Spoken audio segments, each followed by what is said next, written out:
prompts. Hooray! It's a Thursday afternoon when I'm going live, and I have a bunch of poems selected especially for you and perhaps for me.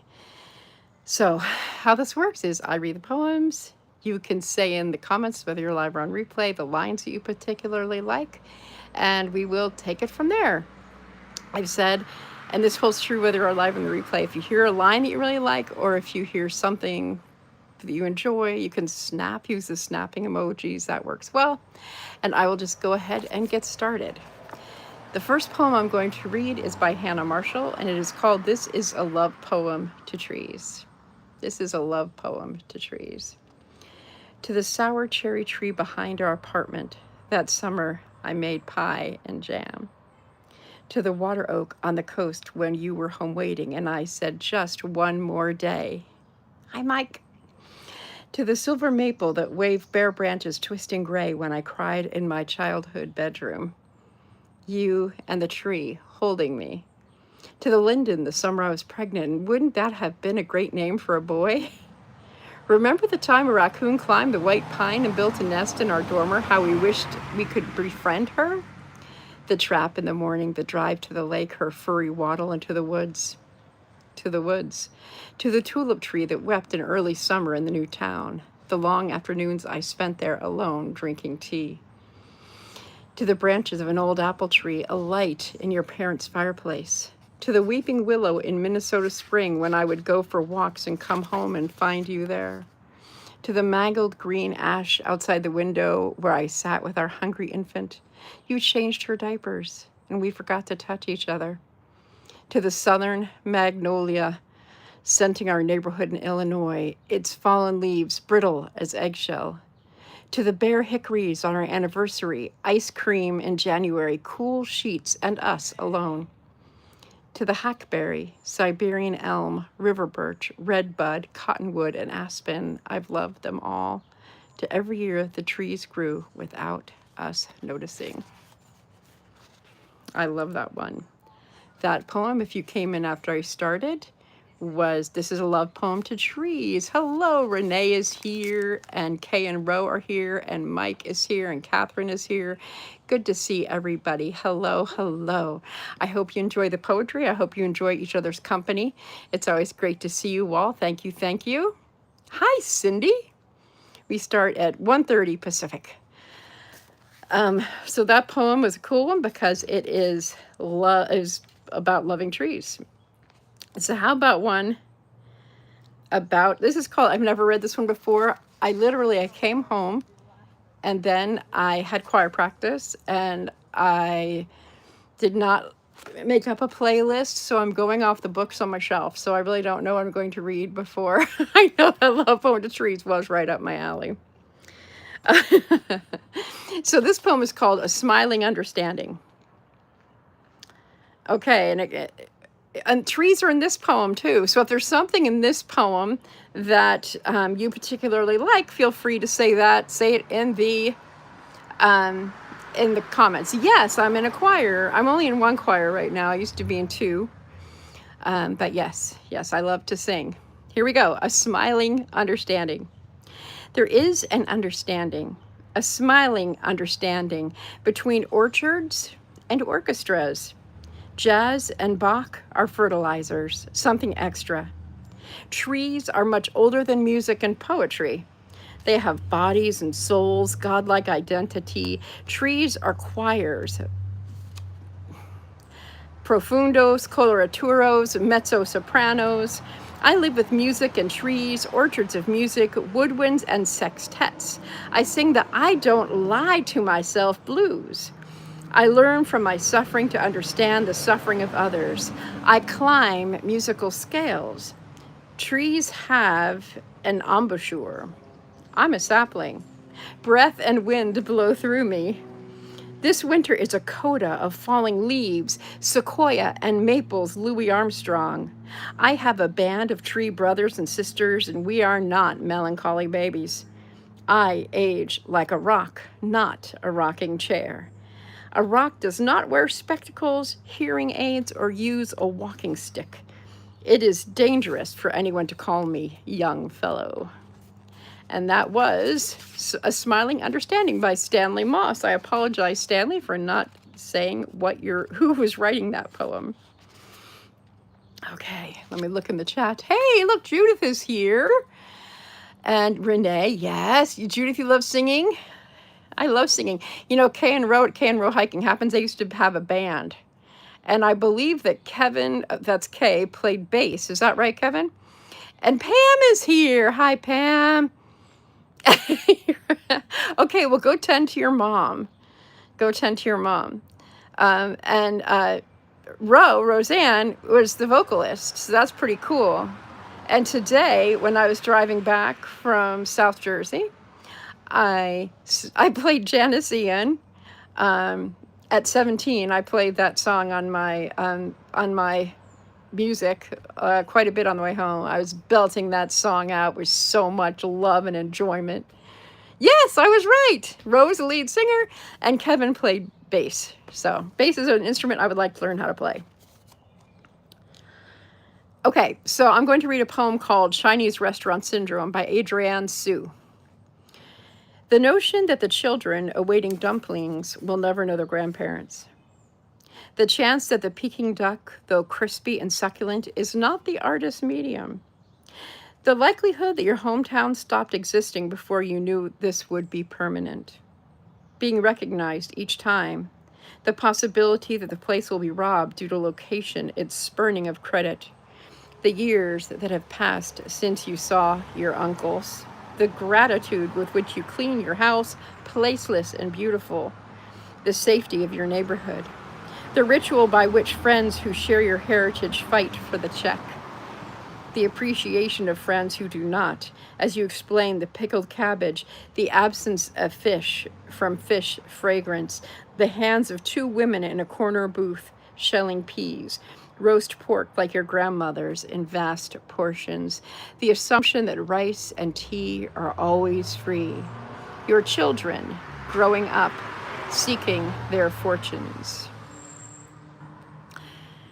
And with that poem specifically about Chinese restaurant syndrome, it reminds me of how immigrants, and we may have immigrated here several generations ago, and we lose our heritage sometimes when we leave those places where our ancestors lived.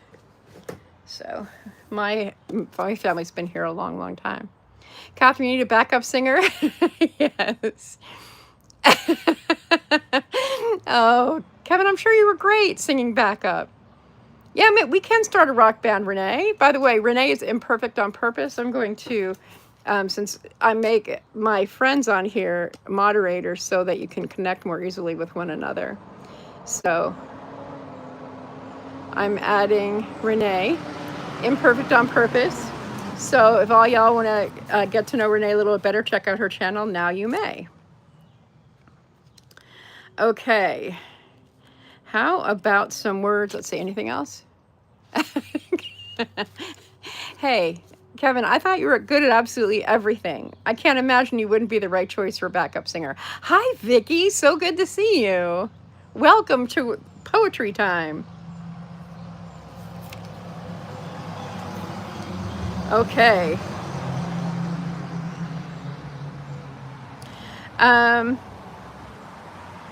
Okay, we have a poem by Margaret Atwood, who's really known for her,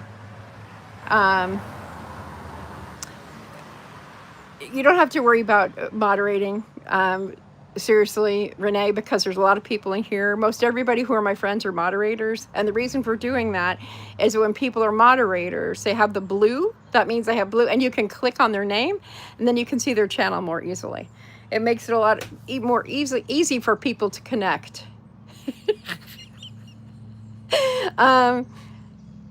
It's okay, yeah. Kevin says, my mother always said I was the best at everything. That's good. I tell my kids the same thing. One thing I do say about my children is I say that they are I am their rough draft. So anything that I can do pretty well, they are excellent at. So, yeah. So that's one of the reasons I made you moderator, not because I expect you to be blocking people or telling people, kicking people out or silencing them. Mostly it's just so that you can connect to other people. And every once in a while someone comes in and says something inappropriate, and one of the moderators who's really fast at it can go pop. So all right, so how about a poem from Margaret Atwood, who is known for her mostly for her novels. She's an amazing novelist, but before she was a novelist, she was indeed a poet. Okay, this poem is called Bored. That's a word I don't use much, bored. All those times I was bored out of my mind, holding the log while he sawed it, holding the string while he measured boards, distances between things, or pounded stakes into the ground for rows and rows and rows of lettuces and beets, which I then, bored, weeded, or sat in the back of the car, or sat still on boats, sat while at the prow, stern, wheel he drove, steered, paddled. It wasn't even boredom. It was looking hard and up close at the small details, myopia. The worn gunwales, the intricate twill of the seat cover, the acid crumbs of loam, the granular pink rock, its igneous veins, the sea fans of dry moss, the blackish, and then the graying bristles on the back of his neck. Sometimes he would whistle. Sometimes I would.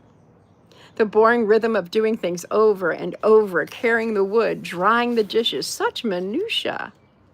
It's what animals spend most of their time at, ferrying the sand grain by grain from their tunnels, shuffling the leaves in their burrows. He pointed such things out, and I would look at the whorled texture of his square finger, earth under the nail. Why do I remember it as sunnier all the time then, although it's more often rained and more bird song? I could hardly wait to get the hell out of there to anywhere else. Perhaps then, perhaps though, boredom is happier. It is for dogs and groundhogs. Now I wouldn't be bored. Now I would know too much. Now I would know. That is very interesting. Kind of how we don't pay much attention to ordinary things. And interesting, as a poet and novelist, she clearly she paid very close attention, even if she was bored. So, alrighty, good to see you all here. And you know what's really weird is that usually I can see how many people and how many likes there are, but because of the color of the sky, which I think is actually smoky, because it smells smoky. I don't know if that's the Canadian fire coming down, but on my morning walk this morning, which was central southish Jersey, the way the sun looked reminded me of fire sun, and even it has a taste. So I don't know if there's a fire around here, but I don't even know how many people are here. But if you would like this video, that would be awesome. And I'll read Dharma by Billy Collins. By the way, if you haven't been here before, I share poetry for about a half an hour. Oh, it says 11. Okay, cool. I share poetry for about a half an hour. And, oh, you have it too. Okay. Yeah, so this morning was also really humid on my walk. It was pretty miserable, but it was fantastic. I had a really good time out there. Okay, cool. Good. We have more likes than people. Thank you, Catherine. So chances are all of y'all who are here chatting, you have liked this video, but if you've just walked in the room, if you would like it, that would be awesome for me. I appreciate it. Every single like is glorious and valuable and valued. So how about some Dharma? This is from Billy Collins, former poet laureate, very well known, best-selling, I think the best-selling American poet of the 20th century, that's safe to say. Renee says, yesterday, who's imperfect on purpose, says, yesterday our sky looked apocalyptic. I made a short about it. Haven't posted it yet. I hardly ever post my shorts on the day that I make them, to tell you the truth, Renee. I did post yesterday's short. It was scheduled for this morning, just because I didn't sneak Samuel's picture into that. I put his picture on my community page, though. If people think, you keep talking about a son, but we've never seen him. We've seen Emma, but we've never seen your son. I don't think y'all have seen Catherine either, but Samuel was very ever present to me for the last week. So here we go. Dharma by Billy Collins. The way the dog trots out the front door every morning without a hat or an umbrella, without any money or the keys to her doghouse, never fails to fill the saucer of my heart with milky admiration. Who provides a finer example of a life without encumbrance? Thoreau in his curtainless hut with a single plate, a single spoon? Gandhi with his staff and his holy diapers? Off she goes into the material world with nothing but her brown coat and her modest blue collar, following only her wet nose, the twin portals of her steady breathing, followed only by the plume of her tail. If only she did not shove the cat aside every morning and eat all his food, what a model of self-containment she would be. What a paragon of earthly detachment. If only she were not so eager for a rub behind the ears, so acrobatic in her welcomes. If only I were not her God. That's Billy Collins being pretty funny talking about his dog. And I was thinking, we have a few cat lovers in the house. Kay and Ro are big time cat lovers. Catherine has a dog. This poem could be about Hazel, Catherine. Oh, it's Canadian wildfire smoke. Okay. And yeah, Kay and Ro love cats and frogs. Kay and Ro with Jeremiah, Jeremina, and a whole bunch of tadpoles that I'm especially attached to those tadpoles. I'm like going and checking out your shorts like every day. What's going on over there? What's going on over there at Kay and Ro's pond? I want to see what's happening with the frogs. But I love that poem, Dharma by Billy Collins. Okay, how are we doing? We're doing great. We're doing great.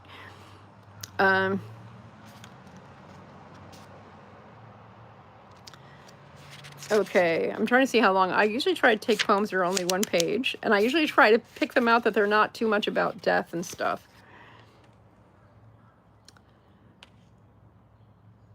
Okay, we'll read this. It's called In Praise of Coldness by Jane Hirschfield. This is especially for the creatives out there, which we all are. If we are content creators, we are indeed creatives. We're people who make things. Hello, there's my friend from Uganda. Yes, all those fur babies. I'm doing well. How are y'all doing over there in Uganda? I know that you play guitar, so you are in the musical realm, which some of us are. And I don't know how to pronounce your name, but Thierry Moon and Children. I'll just say, and Children 802. And Children 802. For babies and crows. That's right, there are crows. Do you hear that? Oh, you can't hear it. I forgot because YouTube's live streams are impeccable at not letting the ambient sounds in. But there was a crow, in fact, crowing in the background. So, all the way from Africa. Oh, you did hear it? Wow, that's pretty good. All right, In Praise of Coldness by Jane Hirschfield. If there's any of these lines that call out to you, feel free to type them in the comments or the snaps. So you'll see in my pinned comment, if you hear a line or phrase that you like or you want to snaps, that's great. If you wish to move your reader, Chekhov wrote, you must write more coldly. Heraclitus recommended a dry soul is best. And so at the center of many great works is found a preserving dispassion, like the vanishing point of quattrocento perspective, or the tiny packets of desiccant enclosed in a box of new shoes or seeds. But still, the vanishing point is not the painting. The silica is not the blossoming plant. Chekhov, dying, read the timetables of trains. To what more earthly thing could he have been more faithful?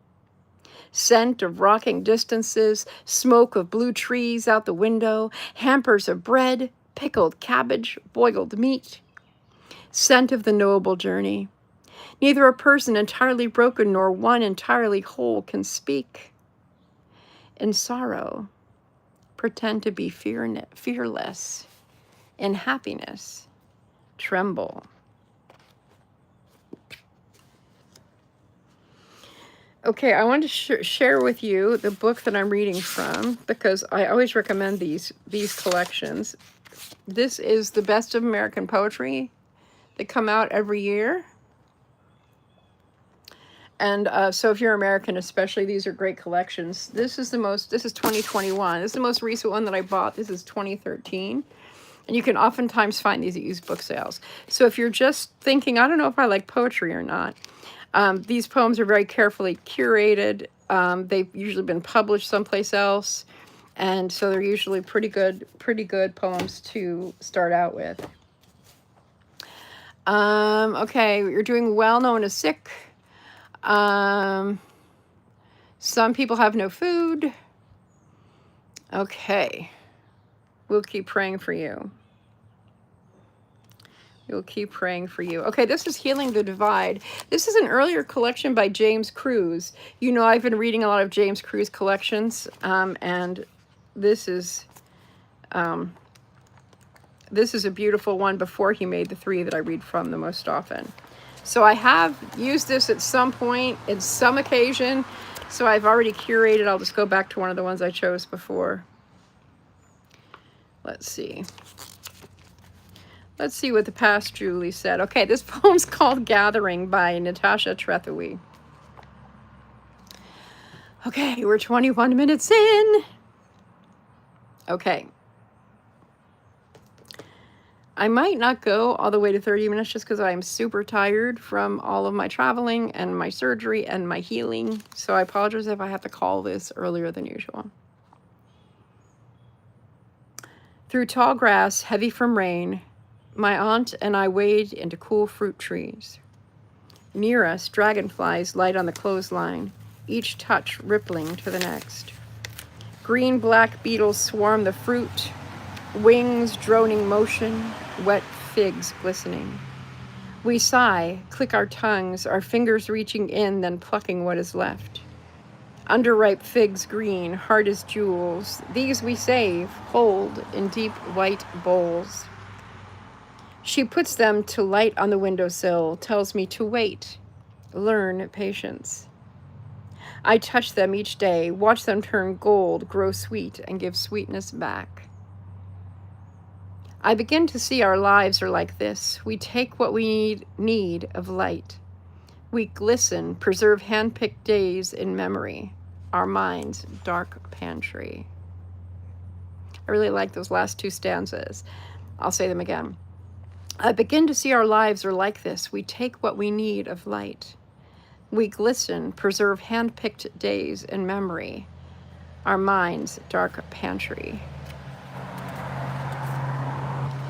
One of the things I did during my healing, including up until now, is that I looked at a lot of writing prompts because I was practicing writing with my voice. And the I remember prompt, which is my favorite, came through loud and clear. Hello, Grandma Moore. Good to see you. Listening while driving and delivering. You love trees too. I'm glad and I'm grateful that you're listening while you're driving. Are you delivering things today? I like your lives and you're delivering. Oh, thank you. Cindy's using the snaps emoji. It's very sweet of you, Cindy. So I do like those stanzas about remembering. Okay, this is called The Way It Is by William Stafford. I've seen this in quite a few collections, so it must be really amazing. I think it's amazing. There's The Way It Is by William Stafford. I believe he may have been a poet laureate of the US, but I'm not positive. There's a thread you follow. It goes among things that change, but it doesn't change. People wonder about what you are pursuing. You have to explain about the thread, but it is hard for others to see. While you hold it, you can't get lost. Tragedies happen. People get hurt or die, and you suffer and get old. Nothing you do can stop time's unfolding. You don't ever let go of the thread. Now, if I was to suggest a prompt, I would say something about the thread. What is the thread that you never let go of? What is the thread that you never let go of? Okay.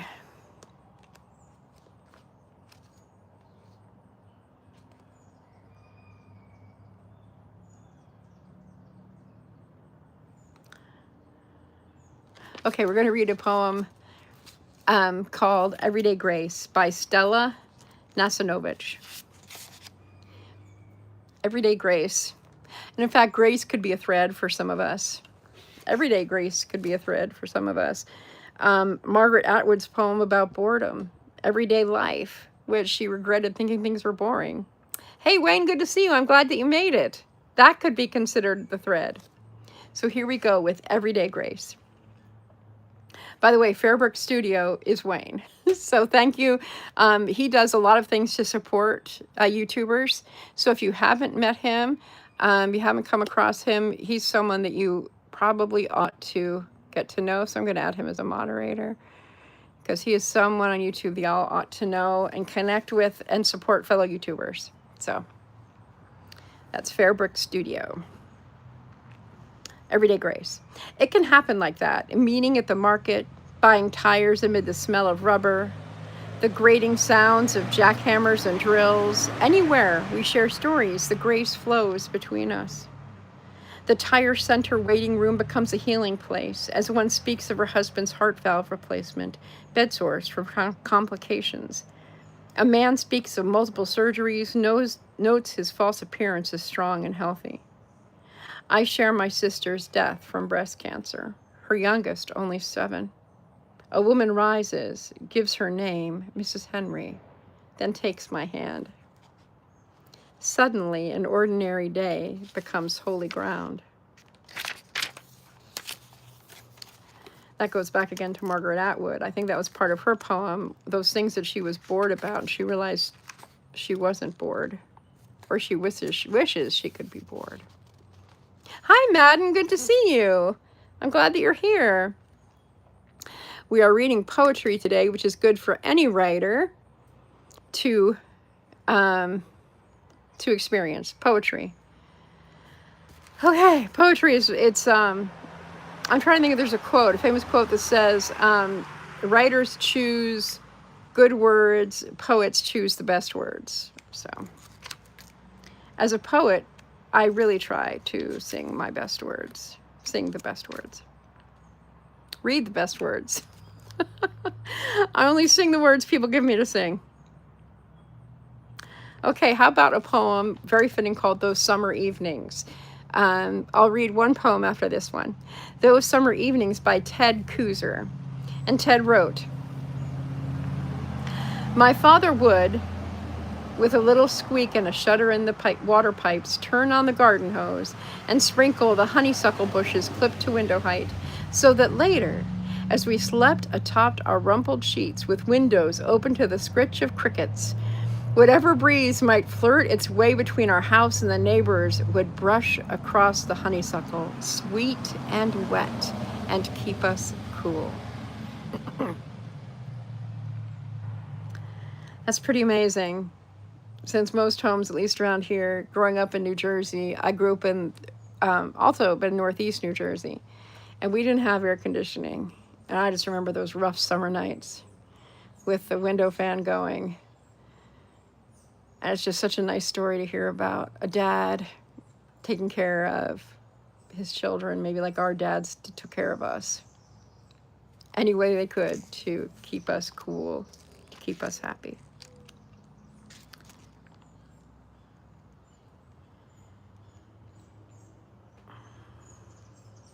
Here's another father poem. So if you could consider this, for some reason, we're talking about our dads today. Madden, how are you doing, by the way?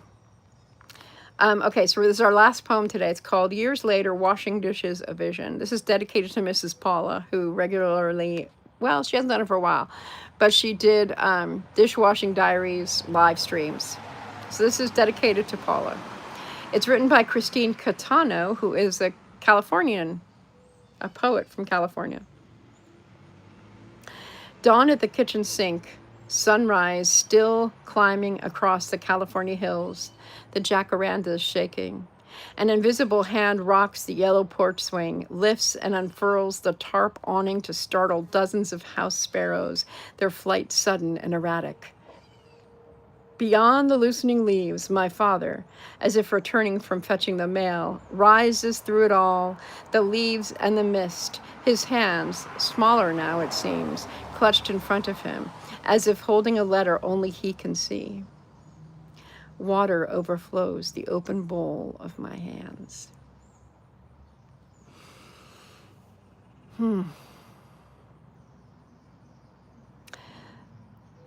There are several beautiful things in that poem. I'm just going to be a little bit waxing poetic and rhapsodic about this one.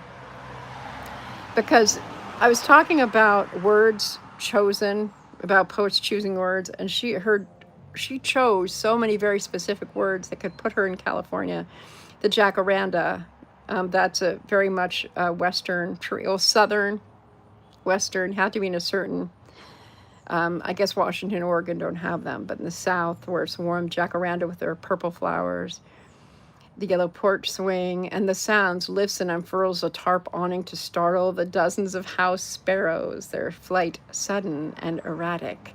It's interesting because until I read this poem, I never really thought of erratic as an onomatopoeia, but now I do.